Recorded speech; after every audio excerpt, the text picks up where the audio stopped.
The Lockheed Constellation was one of the most important aircraft in the rebuilding of the airline industry after the war.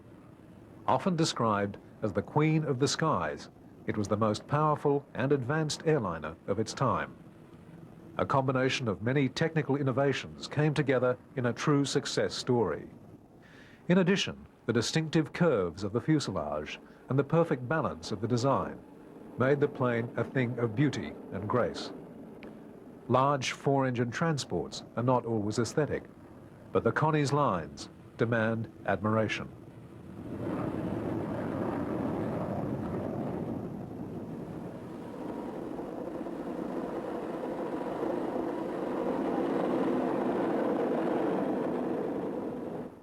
The Constellation was the pinnacle of piston engine transport design and broke new ground in both its civil and military variants. However, its career overlapped into the jet age, and the appearance of the new technology brought down a premature curtain on its lifespan.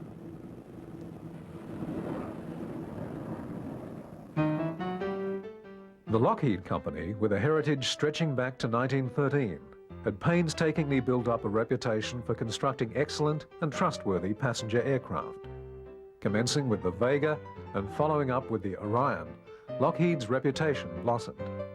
They became associated with the famous names of aviation between the world wars. Wiley Post and Amelia Earhart both flew Lockheed aircraft. The list of records set in Lockheed planes grew rapidly. The company products were not simply a successful reworking of the day's technology. They were innovative and influential. Lockheed had a succession of talented designers. Jack Northrop was followed by Gerald Vultee. When both of these men had gone off to found their own companies, Lockheed retained the services of a team led by the greatest engineering double act in aircraft history, Paul Hibbard and Kelly Johnson.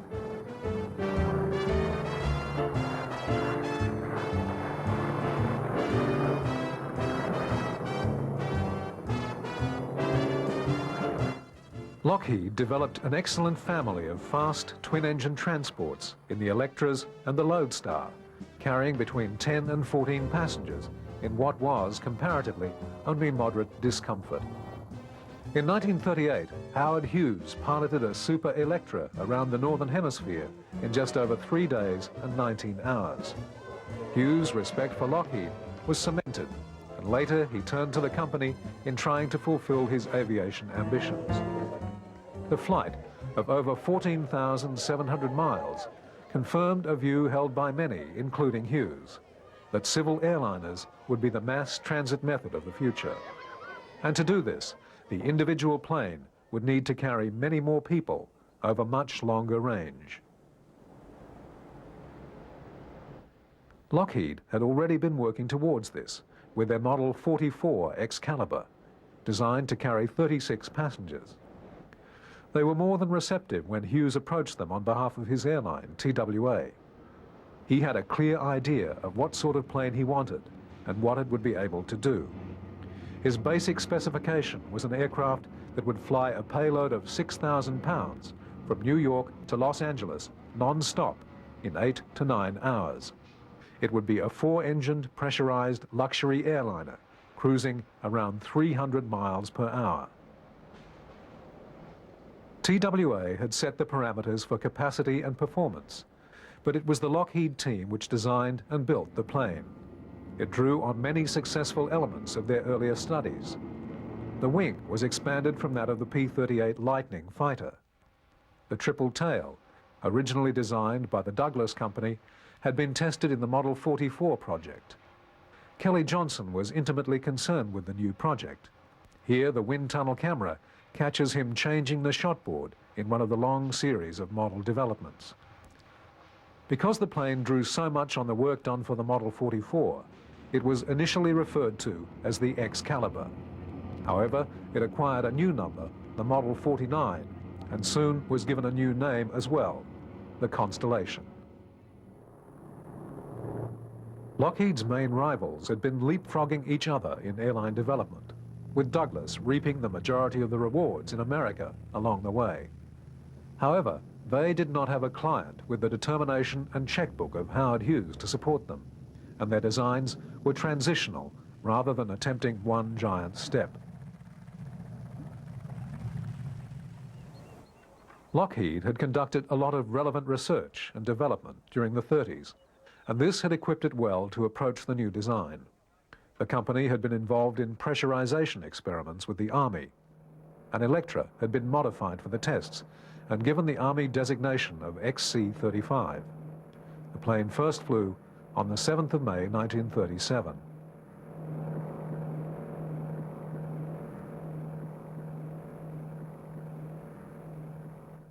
With the information derived from these tests, Lockheed were able to devise the Constellation system. This maintained cabin pressure at ground level up to 9,000 feet and restricted pressure to that of 8,000 feet when the plane was at 20.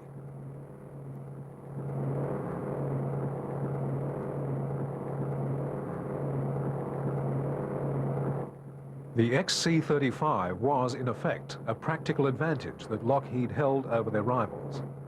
In a similar way, a lot of the expensive development of the wing shape had already been born in the design of the Lightning. Even with these advantages, the cost per constellation quoted to Howard Hughes was, for the day, astronomical.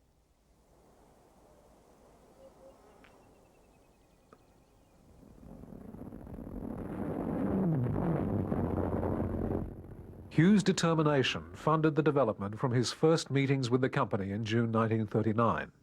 However, progress was slow. Many design problems needed to be overcome in reaching the stage where production could commence.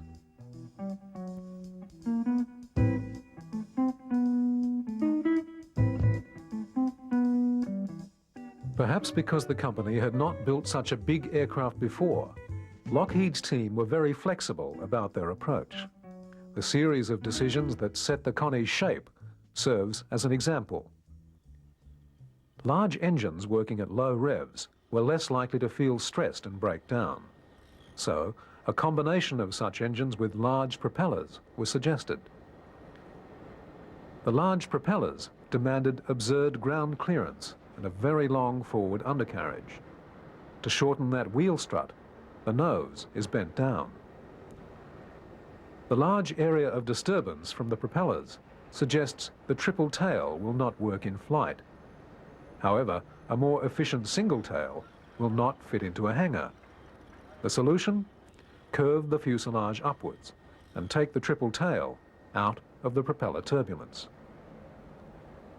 The plane that results has a straightened S for a centerline in the side view of the fuselage. And it works. As a bonus, it's also beautiful.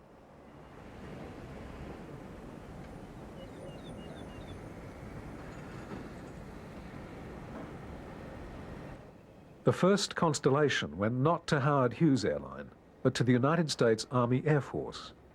War had swept up the US, and civil aircraft production had become another arm of the war effort.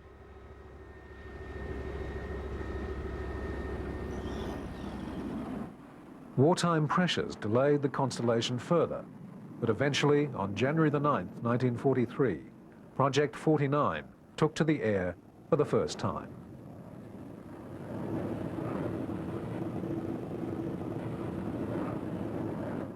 The first plane was the production prototype. There was no transitional model. Existing commercial orders had been drafted even before the US entry into the war, and by 1942, the Army added orders for 300 of the type, most with a more powerful engine.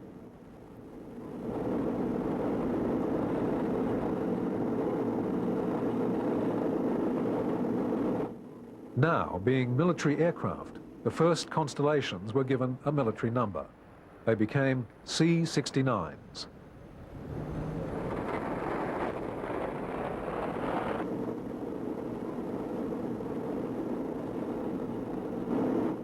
The test series was delayed due to trouble with the engines, and the first plane was not handed over to the US Army Air Force until July the 29th, 1943.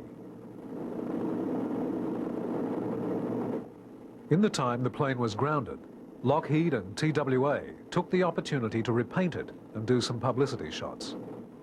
Some of the testing was also conducted in TWA livery and used for publicity. This was nothing compared to the publicity coup pulled off by Howard Hughes with the second machine. The plane had been delayed in production and made its first flight only in 1944. It was accepted by TWA on behalf of the military on April the 16th, painted in TWA's colours, though showing its military serial number. The following day, the plane took off with Hughes himself at the controls. It flew non-stop from Burbank to Washington, a distance of 2,300 miles, in the record time of 6 hours, 57 minutes. This was an average speed of 330 miles an hour, a respectable speed for a fighter of that era. In addition to the successful publicity for Hughes and TWA, the event spotlighted the Constellation, to the mutual delight of Lockheed and the Army.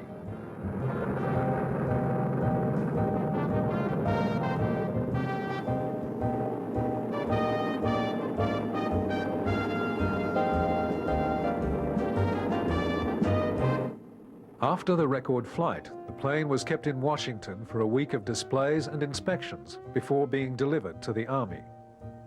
Over the next 18 months, the C-69s were to make a number of significant long-distance flights and set a series of records. These included successive transatlantic records, reducing flight time to Paris to under 10 hours. It was evident that the Army had found in the Constellation a valuable personnel transport.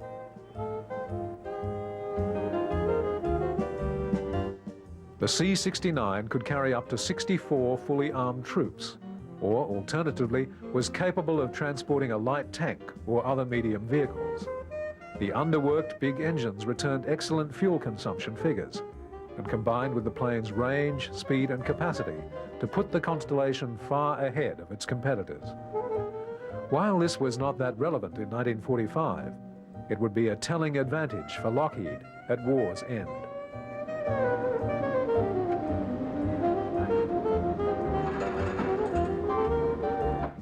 Even though there was a clear need for cargo planes, the Army never placed a high priority on Constellation construction. Under Army direction, Lockheed concentrated on production of other warplanes. In addition to its own Hudson and Lightning designs, the company was heavily involved in construction of Boeing's B-17. Most of Lockheed's experience with four-engine planes during the war was with the Fortresses rather than the non-belligerent Connies. Lockheed produced many thousands of aircraft during the war, but only 22 of them would be C-69s.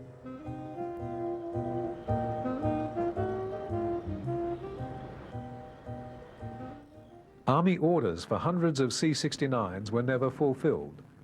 Only 15 had been delivered when the war ended, with another 7 planes almost completed. In addition to Lockheed's production being directed to other types, the Constellation used the same engines as the B-29 Superfortress, and few of the power plants were allocated to the program. The engines had teething problems, and a shortage curtailed production. Testing was disrupted, with frequent groundings of all types using them.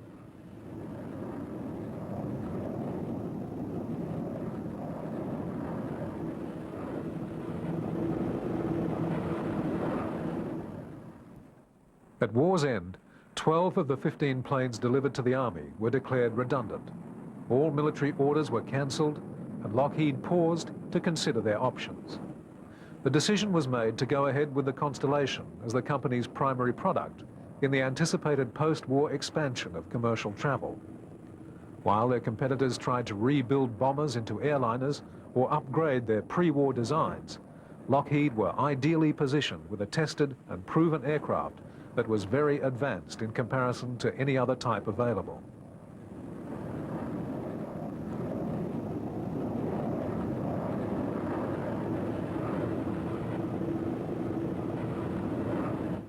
By buying back C-69s from the Air Force, including those partially built at the factory, Lockheed were able to offer customer airlines new aircraft almost at war's end. Pan Am were the first to receive these refurbished Army planes, and the Connie made its first commercial flight on the 3rd of February 1946. 3 days later, TWA introduced its Constellation service, first on the transatlantic route, and then a month later commencing transcontinental flights in the US. Competing carriers were mostly relying on DC-4s, and the Connie had no problems outperforming the older Douglas plane. The efficiency of the Constellation was undeniable, and within 2 years, TWA's rivals on the transatlantic route had been forced to change to the Lockheed plane themselves. In effect, the Lockheed decision gave them an 18-month lead over their competitors at Boeing, Douglas, and Republic. This was clear to the airline operators as well. Within a week of the war's end, the company had orders from 8 airlines for over 100 Constellations. The contracts totaled over $75 million and allowed Lockheed to retain its skilled workforce as production of the Connies was stepped up. The original batch of ex-military planes was soon used up, and new examples started to roll from the factory. Though intended for civil use, they were still the basic C-69 as ordered for the Army.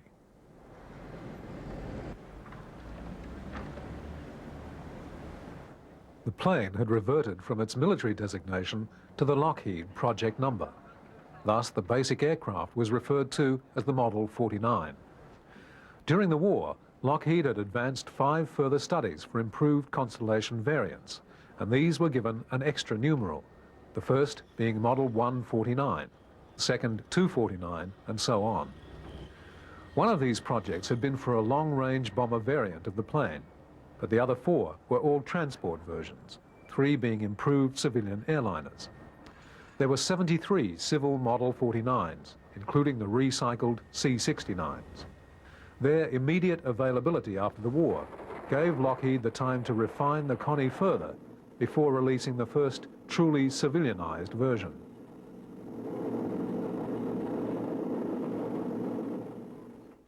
For some carriers, the purchase of Constellations propelled them into the big league.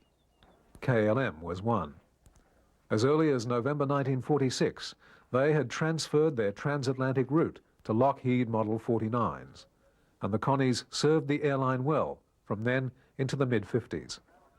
By that time, KLM was a major world airline with a massively expanded network of routes.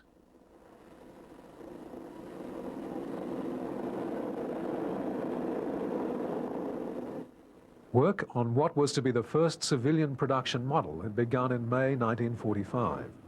This was the Model 649, developed in conjunction with Eastern Airlines. Among the many developments introduced with this model was the SpeedPack external cargo bay. This was another example of the Lockheed team's lateral thinking. The Connie offered little cargo space when laid out for maximum passenger carriage, but had power to spare. To avoid cutting back on the number of passengers, additional cargo space was bolted to the outside of the plane.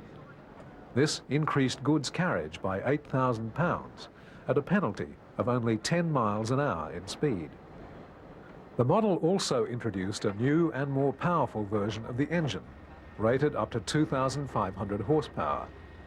The 649 first flew on October the 18th, 1946. It was a notable advance on the Model 49 in many aspects. Major improvements had been made to soundproofing and cabin air conditioning, giving a far more pleasant ride than any other airliner at that time. Eastern began to advertise their planes as the Gold Plate Connies. They began operating services in May 1947. Overlapping with the deliveries of Eastern's 649s came another new version, the 749. This had been developed as a long-range model for overseas operation, based closely on the Eastern aircraft. The outer wings contained additional fuel tanks which added a further 1,000 miles to the range of the plane. With this version, the New York to Paris route could be flown non-stop.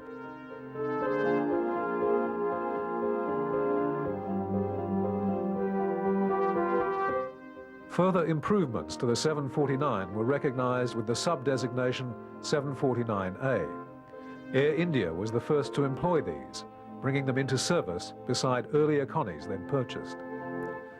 The improvements made to this version were directed to obtaining a higher gross takeoff weight, bringing an addition of nearly 5,000 pounds to the payload. The weight of the Connie had grown markedly during her career to that time. The initial C-69 had a maximum weight of 72,000 pounds, but this had been expanded to 107,000 with the 749A. At the same time, the range had increased from 2,400 miles to well over 3,000. Many of the improvements made to these planes were later built into earlier models, blurring the distinctions between the early versions.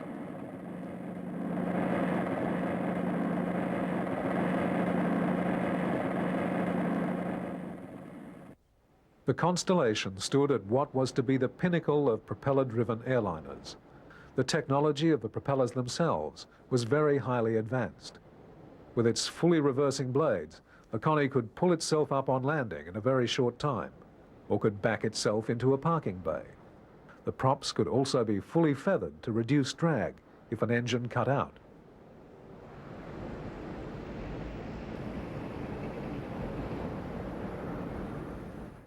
Extreme use of the reversing props on landing produced this sort of spectacle, with the Constellation not only coming to a halt in a very short strip, but promptly backing up.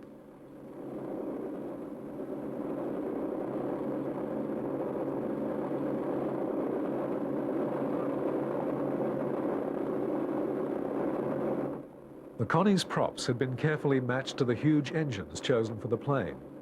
The big blades caused some problems with undercarriage in hoisting the plane clear of the ground, but these problems were offset by the advantages gained in flight. The big engines were run at very low revs, with no stress and minimum fuel consumption. They were quite capable of keeping the big plane aloft, even if two were to cut out, and even if both of the engines on one side had to be shut down. By setting the plane to demand so little of its power plants in normal operation, Lockheed built in an enormous reserve.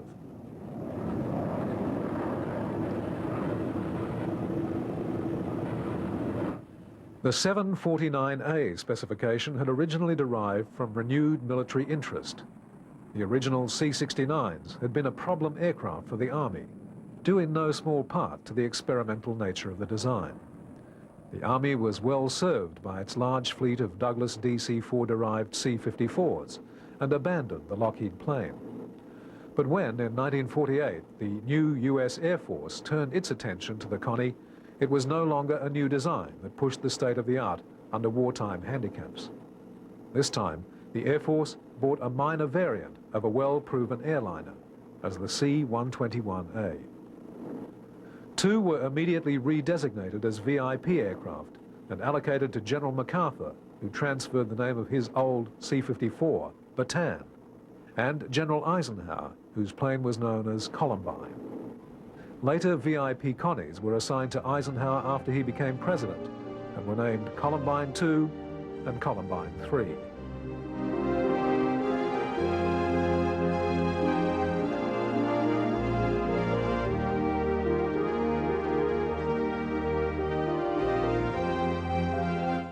The non-VIP C-121As were used as cargo and personnel transports and had strengthened floors and large rear fuselage cargo doors. Over the next few years, the original Air Force order of 10 aircraft were all reconfigured as VIP planes. The first was delivered in December 1948 and the last in March 1949. They soldiered on for nearly 20 years of service and were not retired until the late 1960s. The return of the Constellation to Air Force service was followed by interest from the Navy, and a new military role dawned for the plane.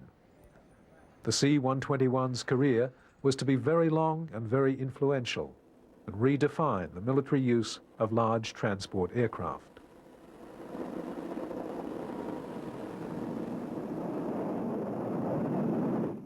By the time of Columbine III, President Eisenhower's plane was a much different proposition from his first Constellation. In the development of this new type, the story of the Constellation returned to its beginning, to the first C-69 built. This had displayed its military number, 310309. However, its company number had been 1961, and it was as old 1961 that it was to gain its individual fame.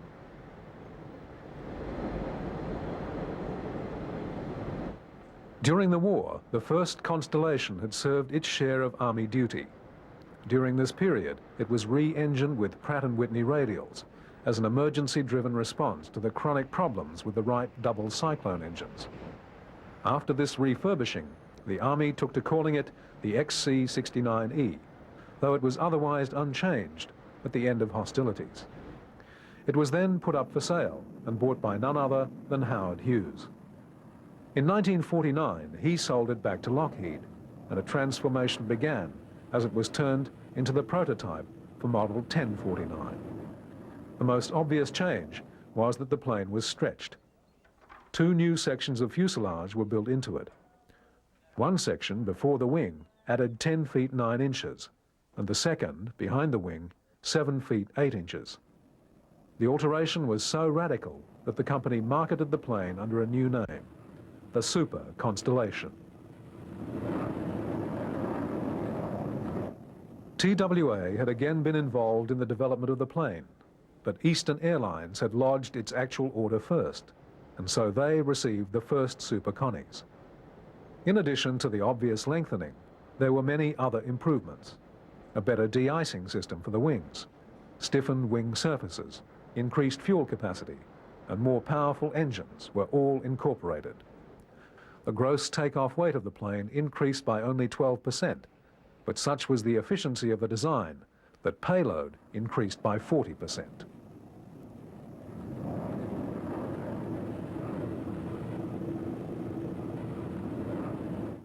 Seating was available to cater for between 69 and 109 passengers, as Lockheed devised a variety of layouts. Some were designed for long-range carriers and others for commuter airlines. Other plans with fewer seats catered for routes with a higher proportion of freight or allowed the removal of the fittings to use the aircraft as a part-time cargo plane when passenger traffic was light. The company's intent was clear. The Constellation had given them a captive market they did not want to lose.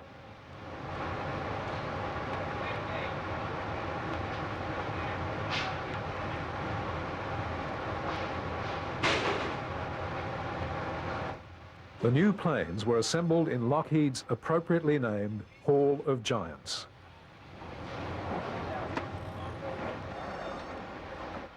The first version had only a limited lifetime. It had been intended to give it a new and revolutionary turbo-compounded engine, but teething problems with the new power plant had led to the use of standard, though uprated, radials. The 2,700 horsepower delivered by these engines left the Constellation slower than its rival, the Douglas DC-6, and only 24 were built. Lockheed were forced to persist with introduction of the more powerful but underdeveloped new engines. Though problems persisted, the strategy paid off and sales picked up.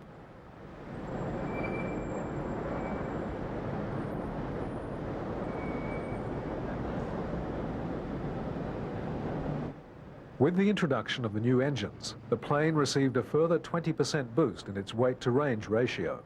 All comparisons with the opposition were redressed, and orders resumed their earlier, hearteningly busy frequency. This beneficial change was in part forced on the company. They had had enough of unproven engines earlier in the Constellation's career.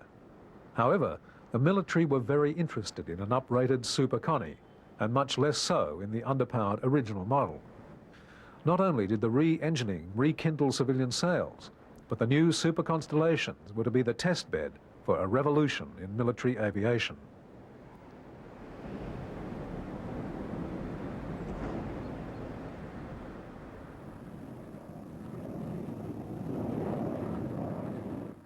Today, the concept of aerial command posts, electronic surveillance centers and radar stations is commonplace.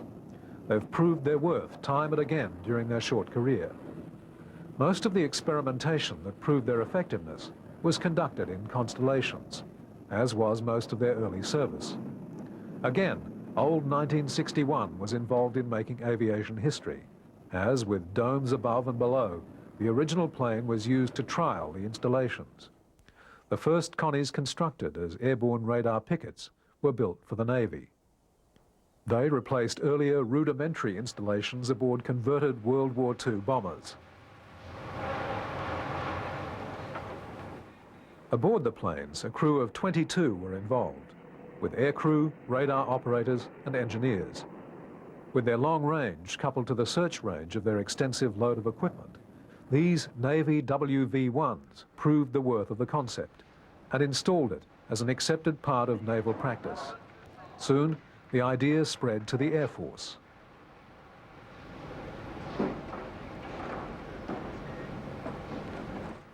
The Air Force had placed orders for Super Connies for use as conventional transports, but C-121s would not be delivered as such until 1956. Before any transports could be built, the Air Force acknowledged their better use as airborne early warning aircraft and changed the order for the first 10 to its own flying radar pickets as RC-121Cs. These planes, loaded with 15,000 pounds of radar equipment, could cruise at 335 miles per hour for up to 24 hours on patrol.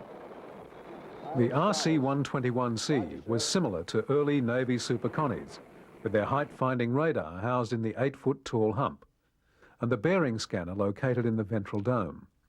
The RC-121Cs entered service in 1953 and were mostly employed in patrolling the western seaboard of the USA. They were followed in 1954 by the first of an order for 72 RC-121D Warning Star aircraft.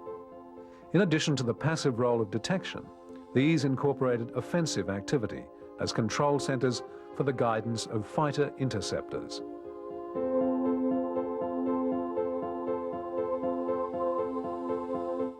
From the basis of the Warning Star, a number of options presented themselves.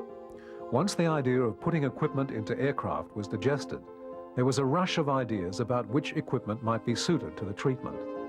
Advanced electronics and surveillance types multiplied. As the transport planes appeared, they were often pulled back to the factory for refit as one or another of the electronics versions. The appetite of the services for these valuable aircraft was insatiable. Over 220 of the main types alone were built, disregarding the one-offs and the small runs. Most of these planes were also completely re-equipped at least once in their lifetime.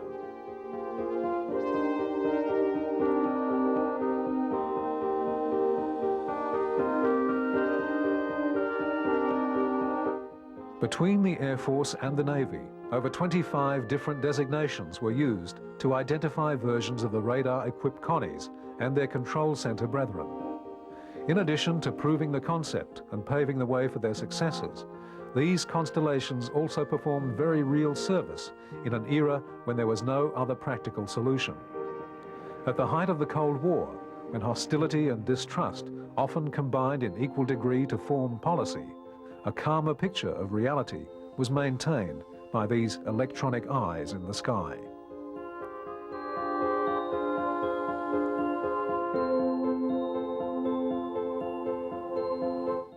In 1962, the RC designation was changed to EC, and the electronics Connies were to earn their later Vietnam fame under that designation. They were a pivotal factor in US defensive strategy and had become as important as the cargo-carrying versions were dispensable. Despite using non-standard fuel and requiring piston engine maintenance that was an almost dead art form, the Connies were nursed along. Old age and technological redundancy could not undermine their essential functions, and some were to remain in service until the early 1980s. Their longevity was helped not only by their expert care, but by the excellence of their original design and construction.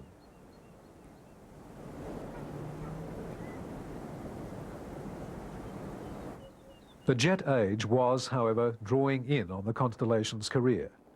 It was obvious that the introduction of jet airliners would change the whole market expectation, and Lockheed were determined not to be left behind. Aware of the limitations of early jet technology, they set about refining a system of compound engines, or jet props, using jet engines to drive propellers. They'd already extended the piston engine by the use of turbines driven by the exhausts. These had added 20% more power to the engines, and with a peak of piston engine development. Employing a jet and prop combination was designed to extract maximum economical efficiency from both technologies. Once again, the test bed for an aviation milestone was old 1961.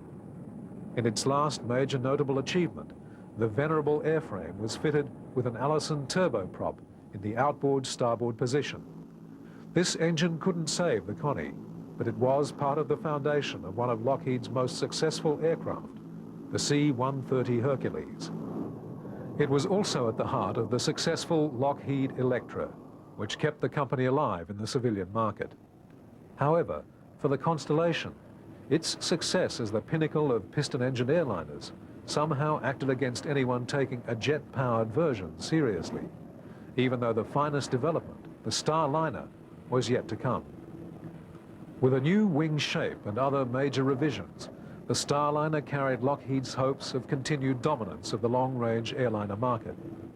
However, though orders for Super Connies didn't dry up immediately, there was no flood of orders for the new plane. Only 44 of this vastly improved version were built, and most were phased out of service relatively quickly, being replaced by jets. The improvements made to the Starliner were numerous, and it was undoubtedly the finest piston-engined airliner of all time. But it was too late. Lockheed's enterprise, imagination, and innovation continued to work around the Constellation, and several refinements, including the now familiar revolving antenna, were developed and tested with Connies.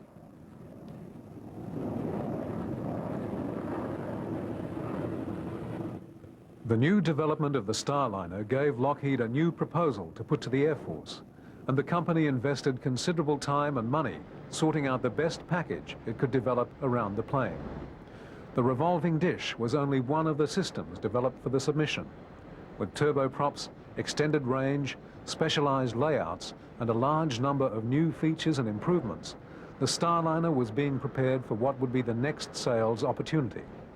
By then, the success of the airborne radar and control planes demanded that a fleet of such aircraft be maintained. The aging C-121s would need replacement.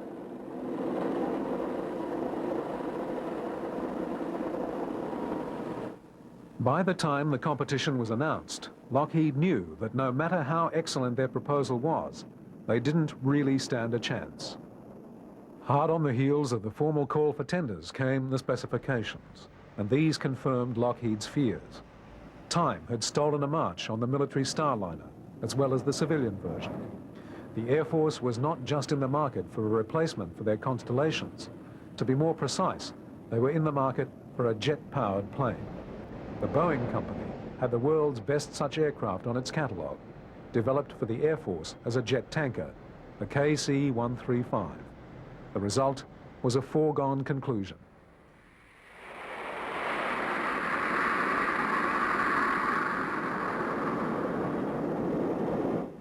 However, the appearance of their replacement did not signal the end of the Connie's military career. Whereas the arrival of Boeing's jet had seen the quick demise of civilian constellations, the Air Force and Navy were content with the capabilities of the plane, and coincidentally, they had need of them.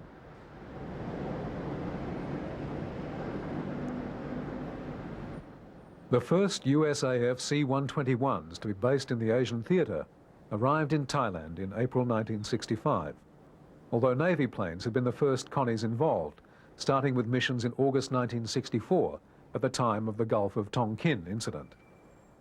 The Constellations flew throughout the war, and their service was invaluable.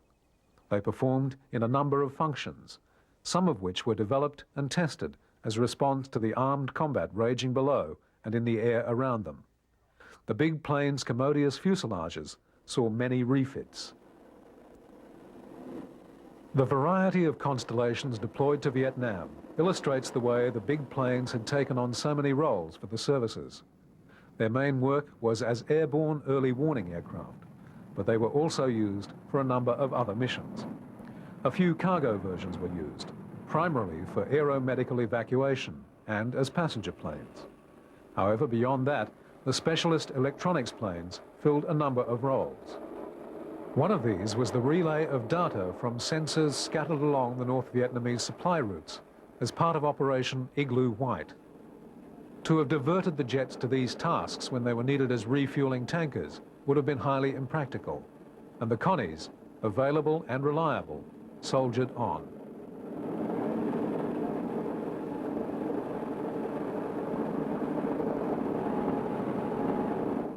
The Constellation's original deployment to Vietnam was essentially defensive. They were to be used to provide a radar picket to guard against North Vietnamese bombers attacking targets in the south. However, this proved to be a short-lived need, and the duties that kept them in the theatre were over a broad spectrum. One of the most unusual roles the Connie was called on to perform fell to this plane, an NC-121J of the Navy's Development Squadron VX-8. The designation was given to a group of planes that were variously modified to secret specifications. There was no conformity within the designation. It was, effectively, a grab bag for various one-off Connie versions. This plane, for example, had its own special fit and its own special mission.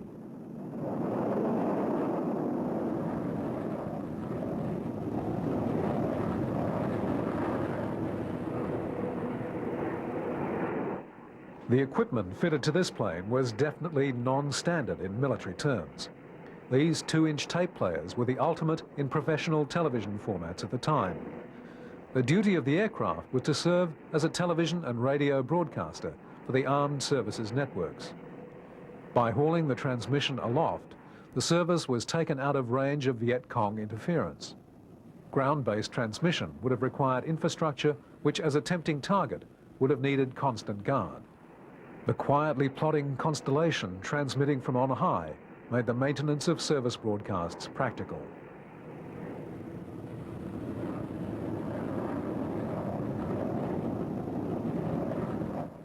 Of course, most of the Constellation activity in Vietnam was far more actively involved in the conflict, with the most important work being performed in monitoring the North Vietnamese. As soon as operations over the north began, the Constellations became essential factors in the struggle. As the war went on, their role gradually evolved from passive to active involvement. Operating over their own ground, the North Vietnamese MiGs were given very accurate information about the whereabouts of US aircraft in their airspace. This advantage was at first simply countered by the operations of the US radar planes, which were able to relay similar information about MiG activity to the American strike aircraft. As the war went on, the Connies increasingly assumed a more active role, making direct contact with American fighters and guiding them in attack on any North Vietnamese activity. When the North became better equipped with missiles, the Connies were able to fix the location of any SAM site radars that were operating. This served two purposes. It warned aircraft in the area to expect trouble, and it led the Iron Hand weasels to attack the sites. The last Constellation operations in the theatre were flown in May 1974. Well after the last operational strikes by US forces, the big observers continued their monitoring. By then, it was 25 years after the first electronics refitted Connie had so impressed the Navy. It was also 31 years after the first Constellation flight.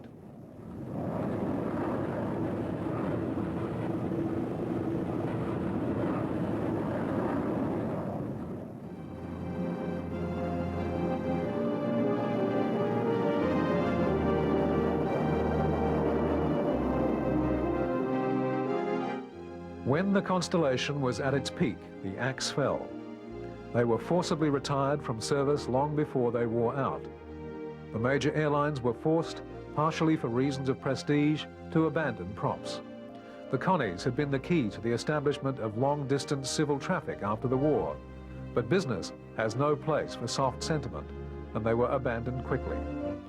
By the early 60s, the civil career of the Constellation had moved to small airlines and lesser routes. There they continued to work for many years. Gradually, they became relegated to cargo, and then lingered further as isolated crop dusters and fire tankers. The military career lasted much longer, with the last Navy Constellation being retired in June 1982. The last Constellation built had been delivered in 1958. 856 Connies were made in 16 years of production. Their career stretches from World War II to the Space Shuttle. They were, throughout their career, used as test beds for a multitude of developments. The results of this service are still seen in use in both military and civil aviation today. One of the most beautiful aircraft ever produced, time reduced their worth to their weight in metal. Very few escaped the scrap merchants, and now they're treasured museum pieces.